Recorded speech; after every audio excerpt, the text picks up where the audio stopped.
আপনার স্ক্রিনে ওয়াল পেপারের উপর যেটা দেখতে পাচ্ছেন সেটাতে কিন্তু আপনারা সেহরি বা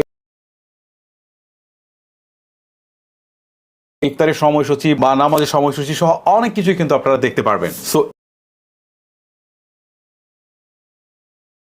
এইটা কিভাবে আপনি আপনার ফোনে সেট করবেন, চলুন আপনাদেরকে প্রসেসটা দেখাই। শুরুতে আপনার গুগল প্লে স্টোরে যাবেন, গিয়ে লিখবেন মুসলিম ডে। দেখার পর মুসলিম ডে অ্যাপসটুকু আসবে, এটাকে ইনস্টল করার পর আপনার ফোনে ওপেন করে নেবেন। তারপর হচ্ছে এখান থেকে কান্ট্রি সিলেক্ট করবেন, তারপর হচ্ছে এখান থেকে জেলাটাকে সিলেক্ট করবেন, যাতে কান্ট্রি এবং ডিস্ট্রিক্ট অনুযায়ী সেহরি এবং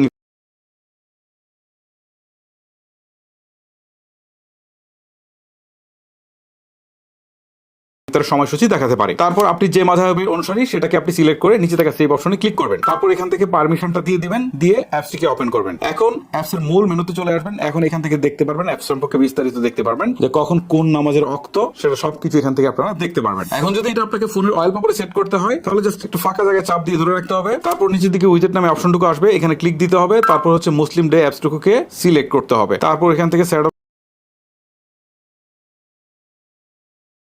অপশনে ক্লিক দিয়ে এটাকে জাস্ট অ্যাড করে নিলে দেখতে পারবেন যে এটা আপনার ফোনের মূল ইন্টারফেসে চলে আসছে। এটা কিন্তু এই